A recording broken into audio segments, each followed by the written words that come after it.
Hi friends, welcome back to my channel. Independence day ಇರೋದ್ರಿಂದ ನನ್ನ ಮಗನ ಸ್ಕೂಲಲ್ಲಿ ಟ್ರೈ ಕಲರ್ ವೆಜಿಟೇಬಲಲ್ಲಿ ಏನಾದರೂ ನಮಗೆ ಏನು ಬರುತ್ತೋ ಆ ಥರ ಒಟ್ಟು ಪಕ್ಷಿಗಳಾಗಿರ್ಬೋದು ಅಥವಾ ಆ ಥೀಮಲ್ಲೇ ಫ್ಲಾಗ್ ಆಗಿರ್ಬೋದು ವೆಜಿಟೇಬಲ್ ಯೂಸ್ ಮಾಡಿ. ಅಂದರೆ ಟ್ರೈ ಕಲರ್ ಅಂದರೆ ಕೇಸರಿ ಬಿಳಿ ಹಸಿರು ಆ್ಯಂಡ್ ಬ್ಲೂ ಸ್ವಲ್ಪ ಮಿಕ್ಸ್ ಇರಬೇಕು. ಆ ಥರದಲ್ಲಿ ಏನಾದರೂ ಒಂದು ವೆಜಿಟೇಬಲಿಂದು ಮಾಡ್ಕೊಂಡು ಬನ್ನಿ ಅಂತ ಹೇಳಿದರು. ಸೊ ನನ್ನ ಹಸ್ಬೆಂಡ್ ಇಲ್ಲಿ ರೆಡಿ ಮಾಡ್ತಾಯಿದ್ವಿ, ನಾವು ನೈಟೇ ರೆಡಿ ಮಾಡೋಣ ಅಂತ ಹೇಳ್ಬಿಟ್ಟು 9:30 ಏನೋ ಆಗಿತ್ತು. ಅವಾಗ ಟ್ರೈ ಮಾಡ್ತಾಯಿದ್ರು, ನೋಡೋಣ ಅಂತ ಹೇಳ್ಬಿಟ್ಟು. ತುಂಬ ಚೆನ್ನಾಗಿ ಬಂತು. ಸ್ವಲ್ಪ ನಾನು ಕ್ಲಿಪ್ಪಿಂಗ್ಸ್ ತೊಗೊಂಡೆ ಅಷ್ಟೇ, ಪಿಕಾಕ್ ಥರನೇ, ಆದರೆ ಒಂದು ಸ್ವಲ್ಪ ಚೇಂಜ್ ಇದೆ, ಬಟ್ ತುಂಬ ಚೆನ್ನಾಗಿ ಬಂತು ಅಂತಲೇ ಹೇಳ್ಬೋದು. ಇದು ಮಾಡಿದ್ದು ನನ್ನ ಹಸ್ಬೆಂಡು. ಅಂದರೆ ಕಾಂಪಿಟೇಷನ್ ಥರ, ಅದರಲ್ಲಿ ಪ್ರೈಸ್ ಕೂಡ ಅನೌನ್ಸ್ ಮಾಡ್ತಾರೆ, ಫಸ್ಟು ಸೆಕೆಂಡು ಥರ್ಡು. ಅದು ಯಾವಾಗ ಅಂದರೆ ಲಾಸ್ಟಲ್ಲಿ ಮಾಡ್ತಾರೆ, ಸ್ಕೂಲ್ ಇನ್ನೇನು ಮುಗಿತಾ ಬರುತ್ತಲ್ಲ ಆವಾಗ. ಆ್ಯಂಡ್ ತುಂಬ ಚೆನ್ನಾಗಿ ಬಂದಿತ್ತು ಮಾತ್ರ, ನನಗಂತೂ ಸಿಕ್ಕಾಪಟ್ಟೆ ಇಷ್ಟ ಆಯಿತು. ಅಂದರೆ ಗುಂಡ್ಪಿನ್ ಯೂಸ್ ಮಾಡಿದ್ವಿ ನಾವು, ಮತ್ತು ಅದು ಸ್ಟ್ರೆಂತಾಗಿ ನಿಲ್ಲಬೇಕಲ್ವ, ಸೊ ಗುಂಡ್ಪಿನ್ನ ಯೂಸ್ ಮಾಡಿದರು. ಮೂತಿಗೆ ಅದು ಚಿಲ್ಲಿಯಲ್ಲಿ ಇದು ಮಾಡಿದರು. ಆ್ಯಂಡ್ ಬದನೆಕಾಯಿ ಇರಲಿಲ್ಲ ಅಂತ ಹೇಳ್ಬಿಟ್ಟು ನೈಟು ನಾವು ಅಶೋಕ ಚಕ್ರ ಮಾಡೋಕ್ಕಾಗಿರಲಿಲ್ಲ. ಸೊ ನಮ್ಮ ಸೈಟಲ್ಲೇ ಬೆಳೆದಿರೋ ಬದನೆಕಾಯಿ ತೊಗೊಂಡು ಬಂದರು. ಮಾರ್ನಿಂಗು ಮರ್ತೋಗ್ಬಿಡ್ತು ನಾವು ಸಿಟಿಯಿಂದ ವೆಜಿಟೇಬಲ್ ತರುವಾಗ. ಸೊ ಇತ್ತಲ್ಲ ಹೇಗೋ ಅಂತ ಹೇಳ್ಬಿಟ್ಟು ಅದರಲ್ಲೇ ತೊಗೊಂಬಂದ್ಬಿಟ್ಟು ಮಾಡಿದ್ರು.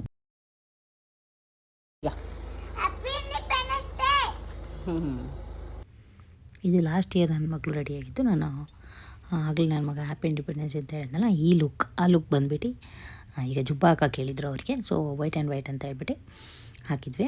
ಫೈನಲಿ ಅದನ್ನು ರೆಡಿ ಮಾಡಿ ಕಳಿಸ್ತೀವಿ. ಆ್ಯಂಡ್ ಸ್ಕೂಲ್ ಮುಗಿಸ್ಕೊಂಡು ನನ್ನ ಮಗ ಬೇಗ ಅಂದರೆ 12:30ಗೆಲ್ಲ ಮನೆಯಲ್ಲಿ 1 o'clock ಅನ್ಸುತ್ತೆ, 1 o'clock ಮನೆಗೆ ಬಂದ. ಎಲ್ಲ ಕಾಂಪಿಟೇಷನ್ ಎಲ್ಲ ಮುಗಿಸ್ಕೊಂಡು, ಸೊ ನಾವು ಸುಮ್ಮನೆ ಬೋರ್ ಆಗ್ತಿತ್ತಲ್ವ, ಹಾಗೆ ಫಿಲ್ಮಿಗೆ ಹೋಗೋಣ, ಹೇಗೂ ರಜೆ ಇದೆ, ಮಕ್ಕಳಿಗೆ ಸ್ವಲ್ಪ ಫ್ರೀ ರಜೆ ಇರುವಾಗ ಕರ್ಕೊಂಡು ಹೋಗ್ಬೇಕು. ಆ್ಯಂಡ್ ಯಾವಾಗಲೂ ಸ್ಕೂಲಿಗೆ ಹೋಗೋದಿದ್ದೆ ಅಲ್ವಾ, ಸೊ ಈ ಥರ ಫ್ರೀ ಟೈಮಲ್ಲೆಲ್ಲರೂ ಕರ್ಕೊಂಡ್ರೆ ಅವರಿಗೂ ಒಂದು ಬರೀ ಓದೋದೇ ಇರಬಾರ್ದು. ಮಕ್ಕಳಿಗೆ ಓದು ಅನ್ನೋದು ಒಂದು ವಿಭಾಗ ಆಗಬೇಕೇ ಹೊರತು ಓದೋದೇ ಒಂದು ಜೀವನ ಆಗಿಬಿಡ್ಬಾರ್ದು. ಸೊ ಹೊರಗಡೆ ಆ್ಯಕ್ಟಿವಿಟೀಸ್ಗಳಾಗಿರ್ಬೋದು ಅಥವಾ ಮೂವೀಸ್ ಎಲ್ಲ ತೋರಿಸ್ಬೇಕು ಮಕ್ಕಳಿಗೆ, ಅವಾಗ ಅವ್ರು ಕೂಡ ಒಂದು ಎಲ್ಲ ಪ್ರಪಂಚದ ತಿಳ್ಕೊಳ್ತಾರೆ ಅಂತಲೇ ಹೇಳ್ಬೋದು, ಪ್ರಪಂಚ ಹೇಗಿದೆ ಅಂತ ಹೇಳ್ಬಿಟ್ಟು. ಆ್ಯಂಡ್ ಹೋಗೋಣ ಅಂತ ಹೇಳ್ಬಿಟ್ಟು ನಾವು ಬರೋ ಸಿನಿಮಾದಲ್ಲಿ ನಾನು ಯಾವಾಗಲೂ ಆಲ್ಮೋಸ್ಟ್ ಬುಕ್ ಮೈ ಶೋಲ್ಲಿ ಬುಕ್ ಮಾಡ್ಕೊಳ್ತಿದ್ದೆ. ಬಟ್ ನನ್ನ ಹಸ್ಬೆಂಡು ಇಲ್ಲ ಬೇಡ, ಖಾಲಿ ಇದೆ, ಅವರು ಲಾಸ್ಟ್ ವೀಕ್ ಹೋಗಿದ್ದರು ಭೀಮಾ ಮೂವಿಗೆ, ಸೊ ಖಾಲಿ ಇರುತ್ತೆ, ಆರಾಮಾಗಿ ಹೋಗ್ಬೋದು, ಬುಕ್ ಏನು ಮಾಡೋದು ಬೇಡ ಅಂತ ಹೇಳಿದರು. ಸರಿ ಆಯಿತು ಬಿಡು ಅಂತ ಹೇಳ್ಬಿಟ್ಟು ಸಿಟಿ ಸೆಂಟರಲ್ಲಿ ಹೋಗೋಣ ಅಂತ ಹೇಳ್ಬಿಟ್ಟು ಹೊರಟ್ವಿ. ಆ್ಯಂಡ್ ಹಾಸ್ಪಿಟಲ್ಗಳಾಗಿರ್ಬೋದು, ಆಯುರ್ವೇದಿಕ್ ಹಾಸ್ಪಿಟಲ್ ಶಿವಮೊಗ್ಗದಲ್ಲಿ ಎಲ್ಲ ಕಡೆನೂ ಫ್ಲಾಗ್ನ ಇದು ಮಾಡಿದರು, ಫುಲ್ಲು ಡೆಕೋರೇಟ್ ಮಾಡಿದರು. ಅಂದರೆ ಈಗ ಕಲರ್ಸಲ್ಲಿ ಫ್ಲಾಗ್ ಹಾಕಿರ್ಬೋದು, ಅಥವಾ ಪೇಪರ್ ಕಟ್ಟಿಂಗು, ಆ್ಯಂಡ್ ಬಸ್ಗಳಿಗೆಲ್ಲ ಕೂಡ ಫ್ಲಾಗ್ ಎಲ್ಲ ಹಾಕ್ಕೊಂಡು ತುಂಬ ಚೆನ್ನಾಗಿ ಆಚರಿಸಿದ್ದಾರೆ ಎಲ್ಲರೂ ಅಂತಲೇ ಹೇಳ್ಬೋದು. ಯಾಕಂದರೆ ನಮ್ಮ ದೇಶಕ್ಕೆ ಸ್ವತಂತ್ರ ಸಿಕ್ಕ ದಿನ ಇದು, ಸೊ ಎಲ್ಲರೂ ಆಚರಿಸಲೇಬೇಕು, ಕಂಪಲ್ಸರಿ ಅಂತಲೇ ಹೇಳ್ಬೋದು. ಆ್ಯಂಡ್ ಅದನ್ನೆಲ್ಲ ನೋಡ್ಕೊಂಡು ಫೈನಲಿ ಬಂದ್ವಿ ಸಿಟಿ ಸೆಂಟರಿಗೆ. ಬಟ್ ಟಿಕೆಟ್ ಸಿಗಲೇ ಇಲ್ಲ ನಮಗೆ. ಅಲ್ಲಿ ಎಂಟ್ರೆನ್ಸ್ ಕೂಡ ತುಂಬ ಚೆನ್ನಾಗಿ ಮಾಡಿದರು, ರಶ್ ಅಂದರೆ ಸಿಕ್ಕಾಪಟ್ಟೆ ರಶ್ ಇತ್ತು ಅಂತಲೇ ಹೇಳ್ಬೋದು. ತುಂಬ ಚೆನ್ನಾಗಿ ಡೆಕೋರೇಟ್ ಮಾಡಿದರು. ಎಂಟ್ರೆನ್ಸಲ್ಲಿ ತೋರಿಸ್ತಾ ಇದ್ದೀನಿ ನೋಡಿ, ಬಲೂನ್ಗಳಾಗಿರ್ಬೋದು ತುಂಬ ಚೆನ್ನಾಗಿ ಮಾಡಿದರು ಅಂತಲೇ ಹೇಳ್ಬೋದು. India map and flag full paper ಕಟ್ಟಿಂಗಲ್ಲೆಲ್ಲ ತುಂಬ ಚೆನ್ನಾಗಿತ್ತು ಮಾತ್ರ. ಆ್ಯಂಡ್ ಶೋಲ್ಜರ್ ಕೂಡ ಫ್ಲಾಗ್ ಇಟ್ಕೊಂಡಿರೋ ಥರ ಅದೆಲ್ಲ ತುಂಬ ಚೆನ್ನಾಗಿ ಮಾಡಿದರು. ಸಿಕ್ಕಾಪಟ್ಟೆ ಖುಷಿಯಾಯಿತು ಈ ಥೀಮಲ್ಲಿ ಮಾಡಿರೋದು ನೋಡಿಬಿಟ್ಟು. ಆ್ಯಂಡ್ ಅದನ್ನು ನೋಡ್ಕೊಂಡು ನನ್ನ ಮಗ ನೋಡ್ಬೇಕು ಅಂತೇಳಿ ಸ್ವಲ್ಪ ಹೊತ್ತು ನೋಡ್ದೆ, ಅಲ್ಲೇ ಸ್ವಲ್ಪ ಟೈಮ್ ಸ್ಪೆಂಡ್ ಮಾಡಿದ್ವಿ, ಅದೆಲ್ಲ ತೋರಿಸ್ಕೊಂಡು.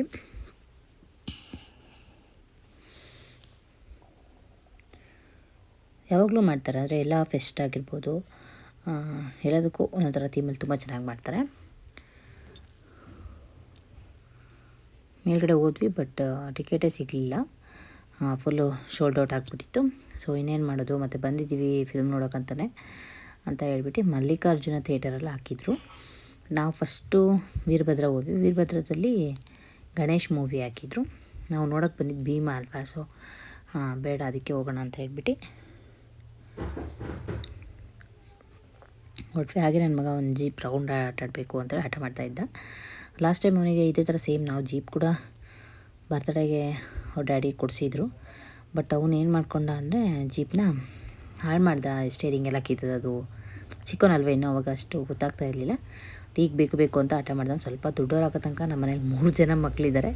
ಅಲ್ಲಿವರೆಗೂ ನಾವು ಸುಮ್ಮನೆ ಅಷ್ಟೊಂದು ಕಾಸ್ಟ್ ಕೊಟ್ಬಿಟ್ಟು ಸುಮ್ಮನೆ ಹಾಳು ಮಾಡ್ತಾರಲ್ವ, ಸ್ವಲ್ಪ ದೊಡ್ಡವರಾದ್ಮೇಲೆ ತರೋಣ ಅಂತೇಳ್ಬಿಟ್ಟು ಡಿಸೈಡ್ ಮಾಡಿಬಿಟ್ಟಿದ್ದೀವಿ.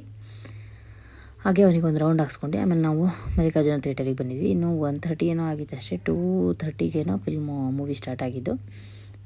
ಫಿಲ್ಮ್ ನೋಡ್ಕೊಂಡು ನಾವು ಅಂದರೆ ಇನ್ನು ಶುಕ್ರವಾರ ಅಕ್ಕನ ಮನೇಲಿ ಲಕ್ಷ್ಮೀ ಪೂಜೆ ಇತ್ತು. ವರಮಹಾಲಕ್ಷ್ಮಿ ಇದ್ದಿದ್ದ ಕಾರಣ ಅಕ್ಕ ಇನ್ವೈಟ್ ಮಾಡಿದ್ಲು. ಸೊ ಎಲ್ಲರೂ ಬಂದ್ವಿ. ಬಬ್ಲು ನೋಡ್ತಾ ಇರ್ಬೋದು. ಬಬ್ಲು ಒನ್ ಡೇಯಿಂದ ಅಮ್ಮ ಮತ್ತು ಅವಳು ಒನ್ ಡೇ ಬ್ಯಾಕೆ ಹೋಗಿದ್ರು, ಅಲ್ಲೇ ಇದ್ದರು. ಆ್ಯಂಡ್ ನಮಸ್ಕಾರ ಮಾಡ್ಕೊಂಡು ಎಲ್ಲ ಆರತಿ ಎಲ್ಲ ಮಾಡಿಬಿಟ್ಟು ನನ್ನ ಅಕ್ಕ ವರಮಹಾಲಕ್ಷ್ಮಿ ಹಬ್ಬನ ಸ್ವಲ್ಪ ಜೋರಾಗೆ ಮಾಡ್ತಾಳೆ. ನಾವು ನಮ್ಮ ಮನೇಲಿ ಆ ಸಂಪ್ರದಾಯ ಇಲ್ಲ. ಲಕ್ಷ್ಮಿ ಮುಖವಾಡ ಎಲ್ಲ ತರೋ ಹಾಗೂ ಇಲ್ಲ ಆ್ಯಂಡ್ ಮಾಡೋ ಹಾಗೂ ಇಲ್ಲ. ಸೊ ಅಮ್ಮನ ಮನೇಲಿ ದೀಪಾವಳಿಗೆ ಮಾಡ್ತಾರೆ ಲಕ್ಷ್ಮೀ ಪೂಜೆ. ಅದಾಗೆ ಅಲ್ವಾ ಆವಾಗಿಂದ ನಡೆಸ್ಕೊಂಡು ಬಂದಿರೋದನ್ನು ನಾವು ಕಂಟಿನ್ಯೂ ಮಾಡಲೇಬೇಕಾಗತ್ತೆ. ಯಾಕಂದರೆ ಅದಕ್ಕೆಲ್ಲ ಒಂದೊಂದು ಕಾರಣಗಳಿರುತ್ತೆ, ಬಟ್ ನಮಗೆ ಗೊತ್ತಿರೋದಿಲ್ಲ.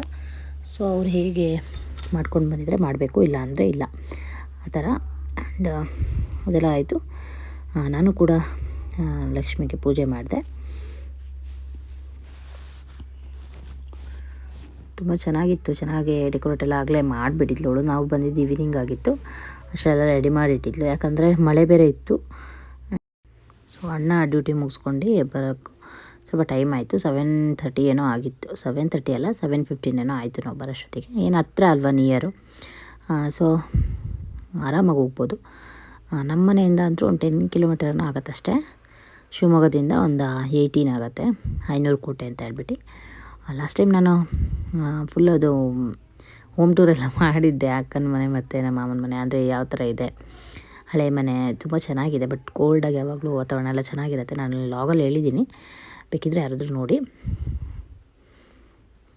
ಅಮ್ಮ ಕೂಡ ಆರತಿ ಎಲ್ಲ ಮಾಡಿದ್ರು. ಮುಗಿಸ್ಕೊಂಡು ನಾವು ಊಟ ಎಲ್ಲ ಮುಗಿಸ್ಕೊಂಡು ಕರ್ಗಡ್ಬು ಎಲ್ಲ ಮಾಡಿದ್ಲು. ಊಟ ಮುಗಿಸ್ಕೊಂಡು ಮನೆಗೆ ಹೊರಡೋಣ, ಮತ್ತು ಟೈಮ್ ಆಗಿಬಿಡುತ್ತಲ್ವ, ಹೊರಡೋಣ ಅಂತ ಹೊರಟ್ವಿ. ಅಲಂಕಾರ ಮಾತ್ರ ತುಂಬ ಚೆನ್ನಾಗಿ ಮಾಡಿದ್ಲು ಅಂತಲೇ ಹೇಳ್ಬೋದು. ಅಂದರೆ ಸ್ವಲ್ಪ ಲೇಟ್ ಆಯ್ತು ನಾನು ಬ್ಲಾಗ್ ಹಾಕಲಿಕ್ಕೆ. ರೀಸನ್ ಏನಪ್ಪ ಅಂದರೆ ಹಾಗೆ ಸ್ವಲ್ಪ ಅದು ಇದು ಕೆಲಸಗಳೆಲ್ಲ ಇರುತ್ತಲ್ವ. ಮತ್ತು ಒಂದೇ ವ್ಲಾಗ್ ನಂದು ತುಂಬ ಸೆಕೆಂಡ್ಸ್ ನಾನು ಮಾಡಿರಲ್ಲ. ಸೊ 1-2-3 ಜೊತೆಲೇ ಹಾಕೋಣ ಅಂತ ಹೇಳ್ಬಿಟ್ಟು ಸುಮ್ಮನೆ ಆಗಿರ್ತೀನಿ ಅಷ್ಟೇ. ಇಷ್ಟೇ ಫ್ರೆಂಡ್ಸ್ ಇವತ್ತಿನ ವ್ಲಾಗ್. ನಿಮ್ಮೆಲ್ಲರಿಗೂ ಇಷ್ಟ ಆಗಿದ್ರೆ ಲೈಕ್, ಶೇರ್ ಆ್ಯಂಡ್ ಸಬ್ಸ್ಕ್ರೈಬ್ ಮಾಡೋದನ್ನು ಮರಿಬೇಡಿ. ಓಕೆ, ಬಾಯ್.